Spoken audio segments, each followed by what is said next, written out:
Oh, hello. I'm Mark Piker, editor-in-chief of The Gay Goods, and you are tuned in to today's installment of The Gay Goodies, the interview series in which I get to talk to all of the hottest, most fun porn stars around. And I have to say, they are all really fun.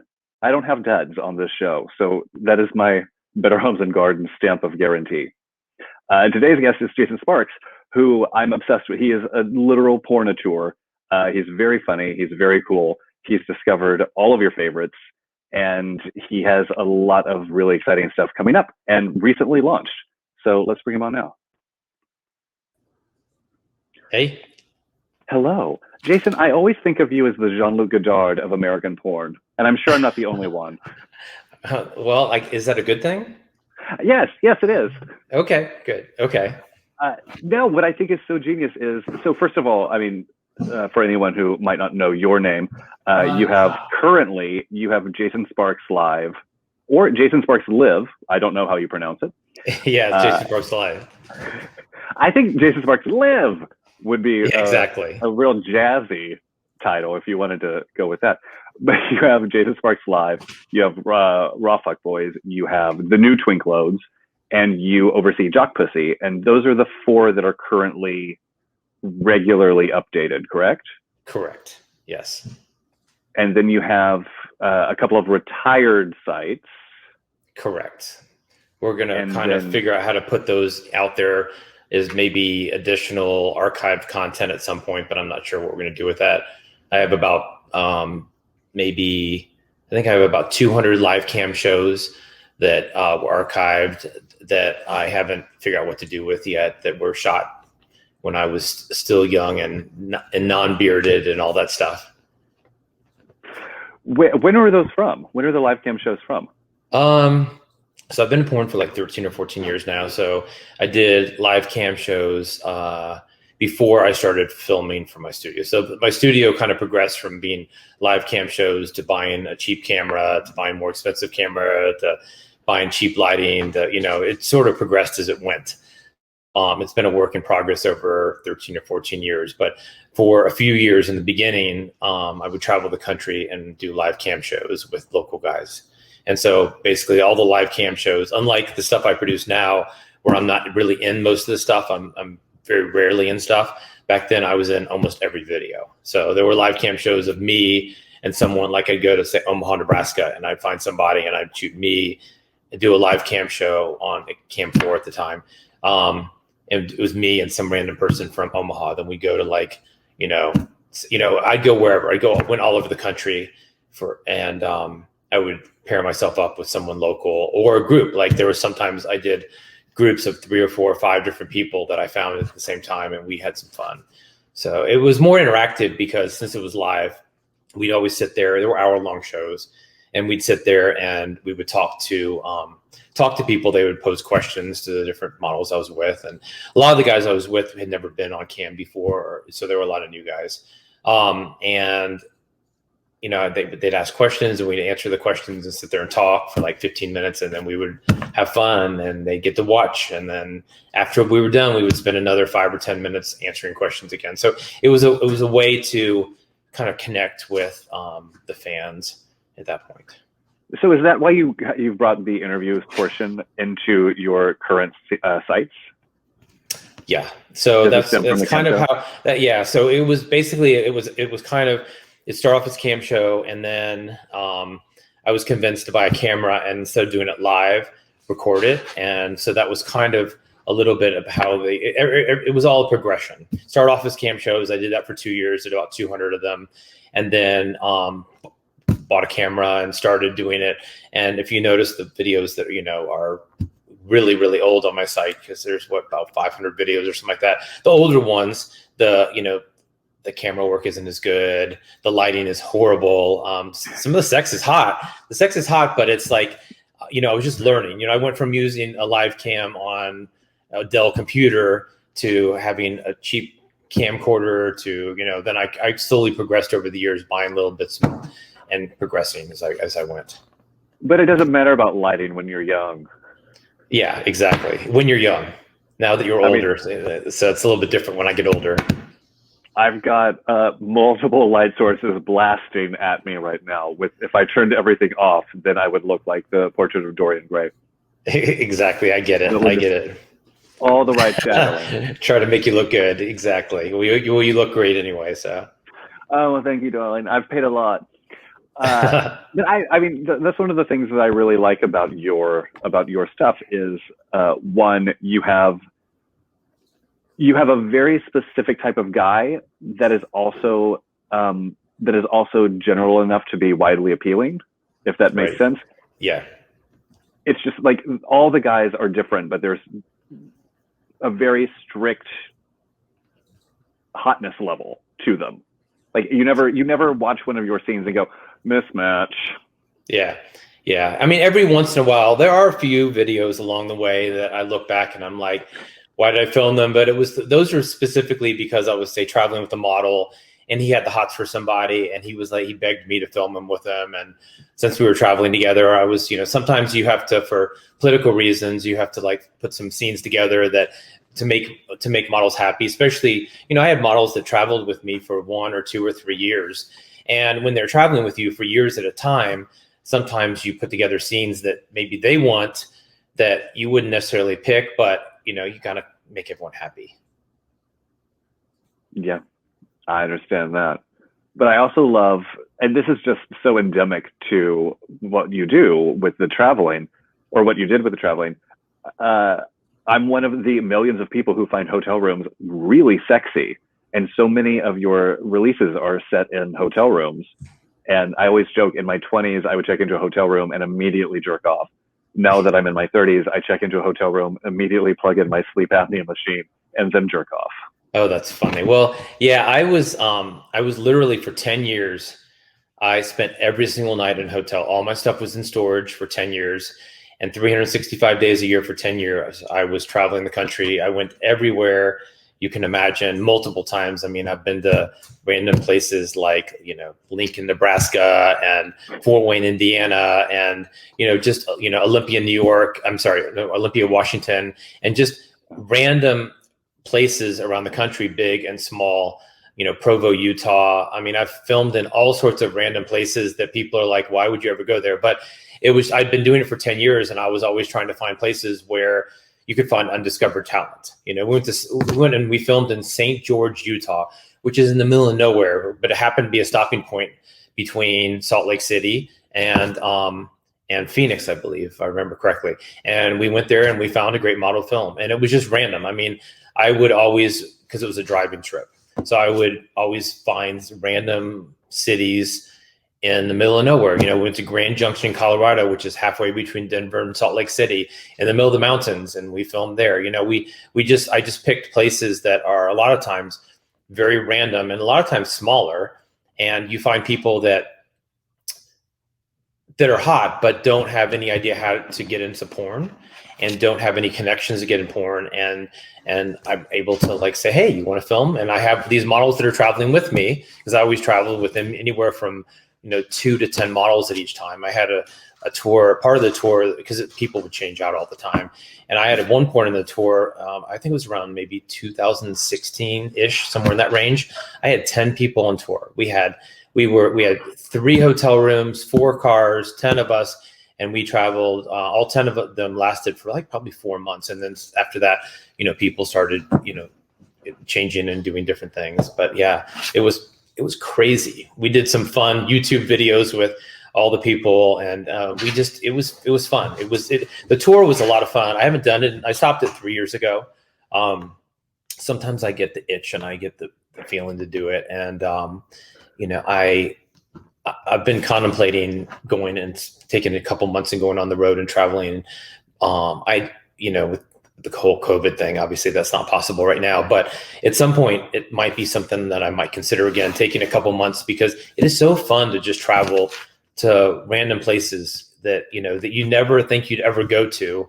And when we went to those places, we just didn't go to those places. We also saw stuff. For example, I remember once we went to Des Moines, Iowa, and we went to they have a huge pig fair or whatever. It was like pigs and all sorts of things like that. It was real. And we went there and it's a huge like expo, and they allow the public in, and you get to eat pork stuff, but then you get to see the pigs, and it was actually kind of cool. So we did a lot of random stuff, and then we did a lot of things like Hollywood Horror Nights we went to every year at Universal Studios in Orlando, and we also went to the one in California, and we went to we went to Gay Disney. We went to a lot of events along the way that were just a lot of fun. So we tried to plan the schedule so we can go to fun things as well as work. So it was a combination of fun and filming at the same time. So it's pretty clear how the live cam shows progressed into Jason Sparks' Drive Across America. What was it originally? Jason Sparks Live. Yes, Jason Sparks Live. And that's why it's called Jason Sparks Live, because people are like, why is it Jason Sparks Live? It's not live. It was because it was an extension of the live cam shows, and it was, just, I don't know why I didn't change the name, but that's just how it came up with Jason Sparks Live. I mean, just pronounce it live and you're fine. Exactly. But what was the impetus behind launching Raw Fuck Boys and Jock Pussy? So I think Jock Pussy was second, but they came real close to each other. I don't remember which one's which at this point. But first Jock Pussy came up. I was traveling the country, and I was in Wichita, Kansas at the time. And I got on Grindr, and I met this guy who we went to hang out together, and he was pretty awesome. And he wanted to do porn, and he wanted to travel and all that other stuff. And I really didn't have a good place for him. And because he was FTM, but I really thought he was awesome. I enjoyed his energy. I like being around him. He wanted to travel with us. But I knew that by talking to people in the business, that if I made my Jason Sparks Live, put a lot of FTM stuff on it, it would not match with what I'm doing. So by the way, this ended up being Luke Hudson, by the way. He was the person who he'd never done porn before, and there wasn't really a place because all the FTM sites that had existed back then had already all gone under. There weren't any FTM sites at all. So I started it at the even though a lot of people in the business I talked to told me I was making a mistake because all the other FTM sites had gone under within the past year before that. But I thought I'd try it because I really liked Luke, and he's a great guy, and I thought this is something I want to do for him. So I started the site, and he traveled with us for quite a while, and that's how the whole thing started. That's why if you look at Jock Pussy, in the beginning, all the videos are of him because he was traveling the country with me for quite a while. And so great guy, loved to death and all that stuff. And he did a lot, filming and all that stuff. Then right about that time, not exactly, I started Raw Fuck Boys, and Raw Fuck Boys. The problem with Raw Fuck Boys is I didn't have a clear concept of it at the time. So basically, Raw Fuck Boys was if I had extra content that I didn't know what to do with. I had all this extra content I'd filmed over the years that I didn't really know what to do with because it didn't really fit in Jason Sparks Live for one reason or another. So I kind of threw it all on there. It's almost like a dump of extra content. It was like an extra content dump. And then after that, I've tried a few different concepts. Some of them work better than others. But I've settled on a new concept that right now what I'm doing for the next few months is I'm just releasing all this old content that I've built up over the years, but I'm running out of it. I'm almost out of it. But we've started filming for the new concept for Raw Fuck Boys, and starting in a couple months, that will be released. And that's going to be a really cool concept because it's going to be, the whole idea of that concept is people are coming to the house of me and my partner, and they basically were making them into cum dumps. And when you come to the Jason Sparks house, you don't know who's going to be breeding you. You have no idea who's going to be breeding you. It could be, anybody. And that's kind of the concept. We've been shooting a lot of it, and it actually is coming out really well. And it's a little bit seedier. It's a little bit like kind of like sketchy, sexier, sort of. It's just a little bit seedier, a little bit dirtier, but it's really hot. And I think people are going to really respond to the content. But I'm not releasing it until after I have a couple more months of the stuff that I've shot over the past few years that I'm releasing. Yeah. It's still good content on Raw Fuck Boys, but it's the problem with that site is there was never like a clear direction for it, and we finally found out that clear direction, and we've been shooting for that. So in a couple months, that'll be out with a new concept and new direction that I think people will really respond to. That's really exciting. And I have to say, I like Raw Fuck Boys because you have given me Logan Carter. Yeah. Logan's very hot. He's in a bunch of Jason Sparks Live as well. And he's in a bunch of Raw Fuck Boys too. And yeah, he's not in porn anymore, but I still have a bunch more content of him yet to be posted. Great.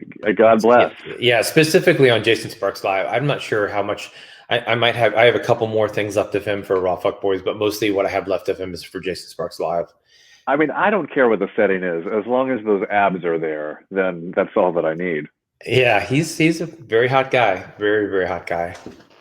But so when you were traveling and people would reach out to you on Grindr, or you would reach out to them, what was that conversation? How were you approaching having them come and join you and to film? I just said, nice picture. Ever consider doing porn? That's it. I mean, I get right to the point, and the other thing that we did as well was the models that were traveling with me, because they knew that the more models we found, the more money they get to make. And so they would also get on Grindr too and find people they were attracted to, and I would put them together in scenes. So, and that's why I was telling you, sometimes there's scenes I put together that the models really wanted me to shoot, and I shot them for those reasons. So they found a lot of models. And in fact, there was a guy that was on tour for 3 years, Brogan Reed, and he's all over my sites. And really, really nice guy. And he was so good at finding models. He's very hot guy, very great body. And he would get on Grindr, and he had guys just eating out of his hands. He could, get anyone to film with him. And he had some really hot guys that never done porn before and will never do it again. He just is a one-time thing that he was like, okay, if you want to have sex with me, it's going to be on camera, and that's the only way you're going to get to have sex with me. So he got some really hot guys to film with him. So I wasn't upset about that. That's for sure. That he would, he convinced people who were that did it as a one-time thing, mostly because they just wanted to have sex with them. I mean, that is a real power. Yeah. I mean, when you're that hot, why not? So there are plenty of other people that are out there now. Now people do the same thing, but they do it for OnlyFans. Back then, OnlyFans really didn't exist, and Just for Fans didn't exist. So, but now people do the exact same thing. It's just they call it OnlyFans. Yeah. Well, I mean, those guys didn't do porn ever again after Brogan, but there are a lot of guys that you discovered who are still in porn and got their start on one of your sites. Yeah, there's a lot of people in the business that if you go through Jason Sparks Live and you go through the years and years and years of videos I posted, you'll see a lot of people who it was their first video ever that they shot for me, and they might have shot 1 or 2 or 3 videos. And there's one day I should sit down and make a list, but there's a lot of people who are, big name porn stars that I discovered just traveling the country. And I'm like, hey, ever consider doing porn? And they're like, sure. Weird situation, just a random one. You probably know JJ Knight. Oh, yeah. Who that is. Okay. JJ Knight, I originally asked him to do a live cam show, and he did a live cam show like 10, 12 years ago, but he didn't show his face. We showed it because he'd never done porn before. He didn't show his face. Big cock, blah, blah, blah. I went back there years later, and he still had not done porn. I asked if he wanted to do porn, and he said, sure. And he came on tour and he did his first 3 scenes, which are on Jason Sparks Live ever. And then he obviously, he blew up. He had basically like a week and a half, 2 weeks where he didn't have any work to do. So he came on the tour for like 2 weeks and did some videos. And then after that, he, had to go back to his job. But yeah, it was the first person he ever shot with. And there are a lot of examples like that of people who are just major porn stars who, got their start when I just went to their city and said, hey, you want to do porn? I just hit them up on Grindr, and then they blew up. You gave them the candy. They took the candy and they couldn't get enough. Exactly. So yeah, so that's what I was doing. And now I'm just working on my next projects and trying to make some more porn. Have you been able to film during the pandemic in Atlanta? Um, Limitedly, yes. Now I'm starting to film a lot because of the fact that a lot of my models are getting the vaccine. So, and like I have a model who's coming to town in a few weeks, and he already got the vaccine. I had a model who just left; he got the vaccine already. I'm getting the vaccine in a couple days. Like a lot of states are making it really easy to get vaccines. So there's a lot of places you can actually get the vaccine now. It depends on the state. Every state is different. They just opened it up in Georgia, like to make it a lot easier a couple days ago. And then, one of the other models is from Mississippi, and apparently Mississippi will let anyone get vaccinated if you can read the bottle or something. I don't know. But a lot of people have been vaccinated lately and been hitting me up and like, I'm vaccinated and I want to film. So I'm starting in April, I'm going to be filming a lot, especially for the next news site that I'm starting. What is the new site that you're starting? So I'm doing something different. Well, it's not different, but it's different for me. So as you know, I've had Jock Pussy, and I've had that for 4 years, something like that, 5 years. I don't know exactly how long I've had it for, but it's been a while. It's been a very successful site, and I like the way it's going. The problem is whenever I do a site and I develop a site, I try to like figure out what I want to cast, and I stick very strongly as I can to that type of person, so that if you join a certain site, your expectation is the people are going to always look similar to that. Sort of like Helix cast Twinks and Titan cast big, huge, massive muscle guys. Everyone casts a certain type of person, and Bellamy casts a certain type of piece. Everyone casts a different type of person. So I've had Jock Pussy for a while, and Jock Pussy, I get hit up by a lot of people who are very hot FTM models that would like to film, but they aren't the look of Jock Pussy. And when I say the look, I mean Jock Pussy is basically Twinks and Jocks. And I found a number of guys that just don't fit in that have wanted to film for Jock Pussy. And I finally decided to pull. I've been thinking about this for a while, so I pulled the plug on it. Not pulled the plug. I'm sorry. Pulled the lever on making it happen. The trigger, exactly. And I have a new site. It's called ftmmen.com. And it's basically manly FTM. So it's guys that are like muscly and masculine and butch and like, I'm going to kick your ass and like, like really masculine, muscular, non-twink FTMs. So I had one that came and filmed all last week and super hot, like really, really hot. It was really random because I set this all up for April, but he hit me up and never done porn before. This guy, I mean, amazingly hot, like one of the hottest FTMs I've ever seen in my entire life. And he hit me up and he's like, I want to do porn. And I said, when are you available? He's like, well, I have, a couple weeks right now for my job. I'm available. I'm like, can you fly out tomorrow? I literally found him and he was on a plane the next day, and he filmed for a week with some other people that I found that had been vaccinated. And so, it just worked out perfectly. And I filmed I filmed enough to launch the site plus more. And we're going to launch the site in like 5 or 6 weeks now. And then I have another guy who just got vaccinated, and he's coming in 2 weeks, and he's going to film a bunch, and he's super hot. He's more like, he's muscular and masculine, but lots of tattoos. So very like, if you saw him in a back corner, you might be like, he's going to cut me, that type of thing. And so he's very, he's very butch. And that's kind of the look I'm going for FTM men. I'm basically going for guys that are, not twinks and not jocks and not the Jock Pussy look. Guys who are the like really super butch, masculine guys that I wouldn't cast on Jock Pussy because I didn't think that they weren't the look that I was going for on that. I love that you keep this busy. Yeah, I'm doing that. And yeah, so my goal is to launch basically 3 new sites each year going forward. Oh, that's wow. my goal. Yeah. And so to maintain Jason Sparks Live. Yep. And maintain all that stuff. So my partner is in the process of leaving his work full time to work for me full time, and so when that happens, it'll make it easier as well. But I'm now that I'm part of Carnal Network, the Carnal Media Network, they're helping me to grow a lot. So they've set a goal for me to launch basically like roughly 3 sites a year if I can. So I already have the concepts for this year, which, Twink Loads was the first concept. Right. FTM Men's the second concept, and the third concept I'm not disclosing yet in case it doesn't happen. So I already have the concept. It's just a matter of if I decide to pull that next or what I decide to do next. Is it easy to find guys in Atlanta, or are you still casting a much wider net?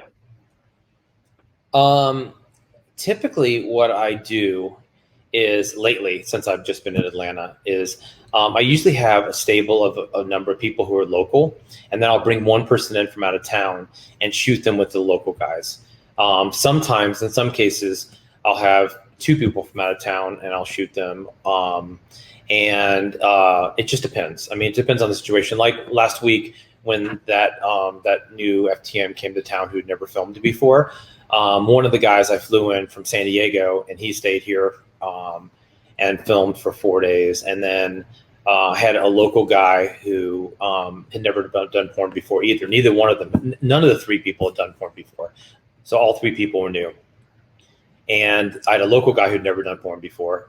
And he stepped in and he did a couple days of filming too. So I kind of mix and match. If my preference is to fly someone in and pair him with a bunch of local guys, but I don't always have local guys available when I have the need. So sometimes I have to fly multiple people in. It just depends.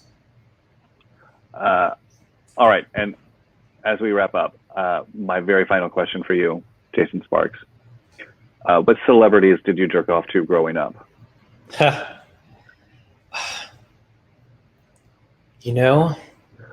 I've never been much of a jerk off type of guy. Is the funny thing about it. I almost never jerk off. Isn't that kind of funny? I almost never do. I don't know. I've never been that big on that. And the funny thing about it is the few times that I've done it, I always want watching someone who I know nothing about. If I go online and I see a video, if I even remotely know the person at all from this business, I'm not interested in watching it. I want to see someone that I've never seen before, because it gives me that fantasy. Yeah. You have that fantasy if you don't know them, because if I've met so many people in the business and I've filmed so many people in the business, and once that mystery goes away because you've hung out for them for a week or you travel with them for a year or whatever, it's just like you don't have that mystery. So the rare occasions that I do something like that, it's always to someone I've never ever seen before. I know it's really odd, but I really don't jerk off that much. So it's not I don't even remember the last time I jerked off. Well, that's how you get so much done. Yeah, exactly.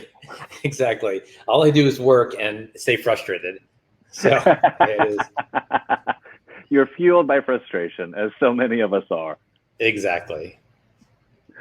Well, I'm so delighted that you've got more concepts coming up, because you have, I love the guys that you find, and I really love, it's not my bag, but I really love Jock Pussy. I think that it's really elegantly shot, and the guys are super sexy together. Yeah. That's, that right now is that's my site that I really like that style. I think I'm almost most proud of that site, because when I originally started that site, I talked to a number of people in the business, and they all told me the same thing. They all told me I was wasting my money. I was making a big mistake. And I kind of wanted to prove them wrong, and I did, and that makes me happy. So, I mean, Jason Sparks Live is fine because there's so many other sites like it, so it's not hard to do something like that. But it's harder to make something that there's not a market for and to almost create the market, because there wasn't necessarily a market for FTM at the time, because all those sites had gone under.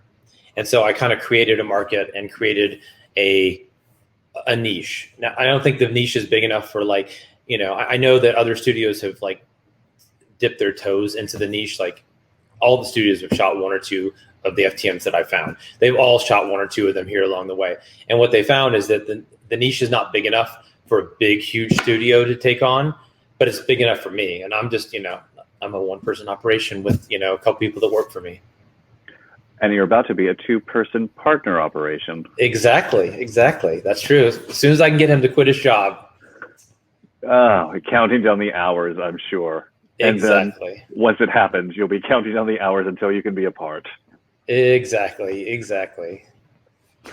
Well, thank you so much for joining me, Jason. I was really excited when you agreed to do this because, like I said, I think that you have a lot of different properties, but there's a unifying theme to all of them, which is you and your taste. And I think that's very cool in the world of porn. Yeah, I try, and I appreciate you taking the time to interview me today. That's really cool. I love what you're doing with the gay goods, and I'm very impressed with when I was told it was happening, I was like, that's a big undertaking, but I'm really impressed with what you've been able to do. Oh my God, you're gonna make me blush. If I had feelings, I would be blushing right now, but I'm that's too pretty funny. dead inside at this point of the pandemic. Well, thank you again for joining me, and thank all of you for watching. And you guys tune in next Monday for another installment of the Gay Goodies. Who will be the guest? I don't know. It'll be a surprise for all of us. Goodbye.